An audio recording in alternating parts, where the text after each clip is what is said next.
Welcome, Aquarius. This is your weekly Tarotscope reading for April the 17th through to the 23rd, 2017.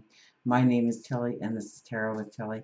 And before we begin, thank you. Thank you truly for all of the positive, loving, supportive energy you send my way each and every day. I send it right back to you. Thank you so much. Now let's see what the energy is going to be for us this week.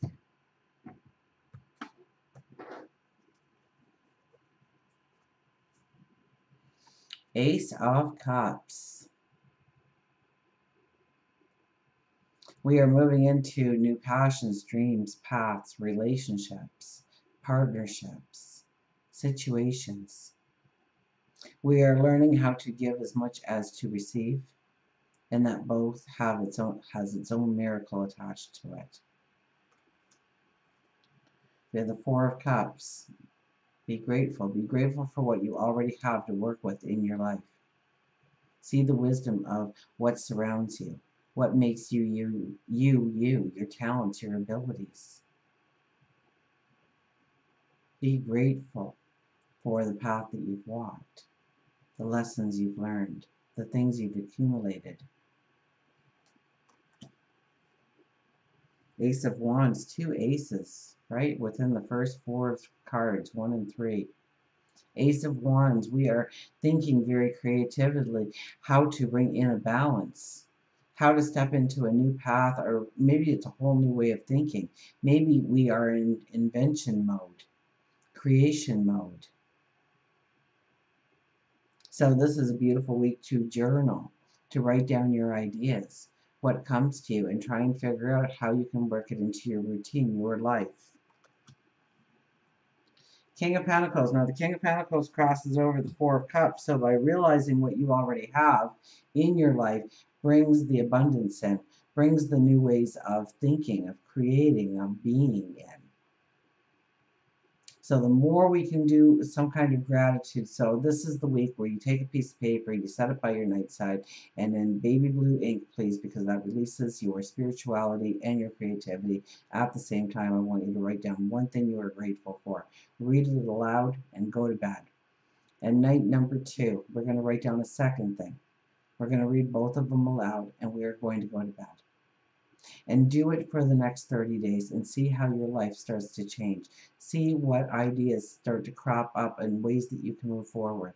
Because you're going to realize that you have things to work with that you took for granted. That you didn't bring it into the conscious. That you took it for granted in some way. And it's going to move you towards great abundance. In one way or another, it's going to move you into great abundance. We have the Empress as our underlying energy, so this is a new, creative, fertile energy. Also, the Diplomat. So we're not going to just jump into things, but we are thinking about ways that we can go forward, that we can change, that we can step into new paths. We're going to be given examples throughout our week, so pay attention to what pops up in front of you, what draws your attention, where your focus seems to go. We have the Three of Wands for our overriding energy, so it's new paths forward. And we are contemplating the new path forward. All these cards say new path forward. Something is opening up for you. Something is getting ready to, the doors are going to fly off. So now you are trying to think of how to have the balance in your life. If you take that step forward, how does it all still stabilize in some way? Or how do you bring it into stability or security? What kind of security does it bring you? Believe it or not, your third ace, the Ace of Swords, with the Three of Swords. Having 3 aces on the board, though, the Three of Swords loses a lot of its energy as far as something very tragic coming into your life, or very upsetting, or very disheveling. It could. It still could. Depends on the path you're on. But with 3 aces and it being teamed up with an ace nonetheless, and the Ace of Swords nonetheless, you know, something may happen. Something, you know, this is where that radio show really pops into my head of phoning in and saying the one bad thing.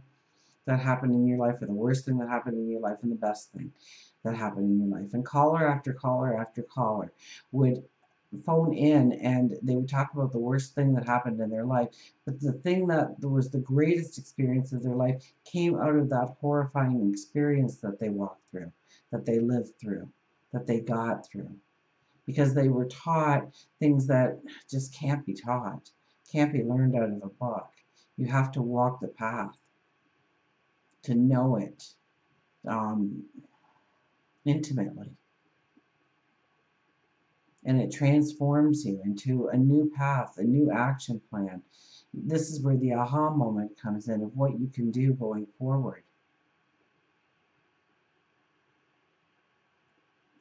So if, even if it's an old memory, because that for some of you it could just be an old memory coming up, an old pain, an old hurt, this is the time to allow the healing. We're in the last week of the true full moon energy, and then we have to start thinking about the new seeds that we're going to plant. We can't plant those new seeds if we have healing that needs to happen, closure that needs to happen.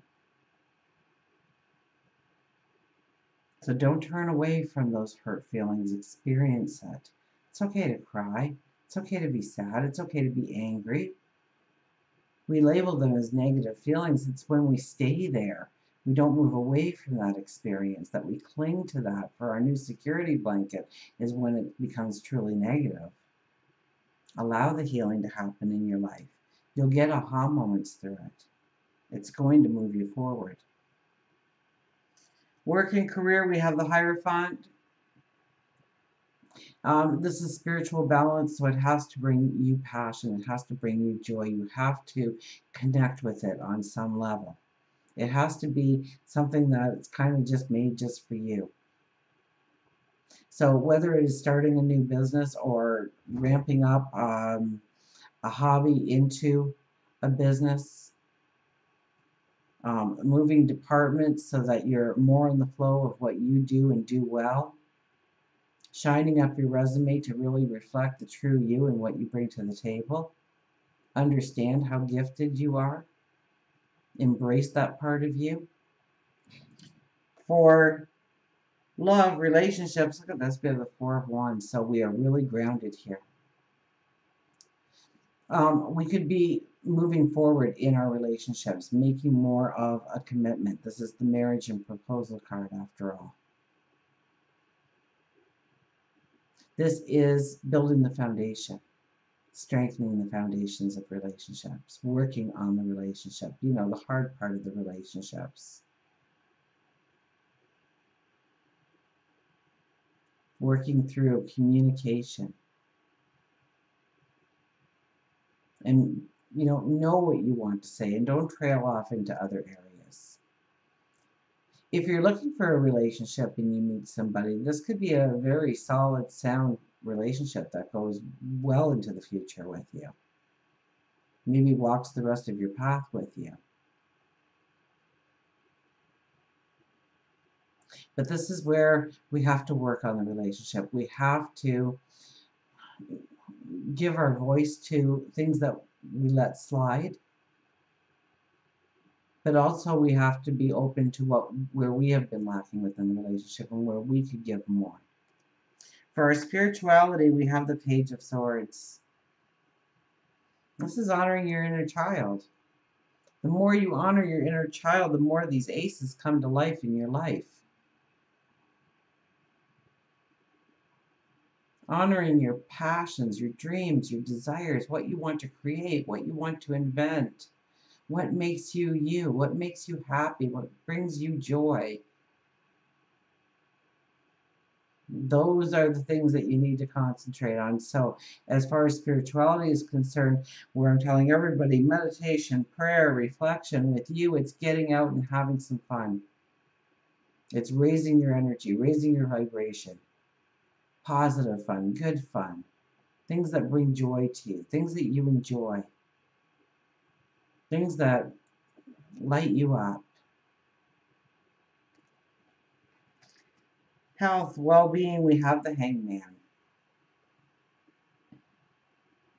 Well, this is a time to step back when it comes to health and well-being. This is a time to reflect, perhaps. So here I am throwing in the reflection anyways for you. But in meditation, in reflection, in prayer, you want to reflect on, have you really taken care of yourself the way you should? What are some of the things that you can implement very easily into your life to make it start to happen, to bring in that balance, to bring in the vitality, to bring in the empowerment, so that you have it for 3 aces in your path?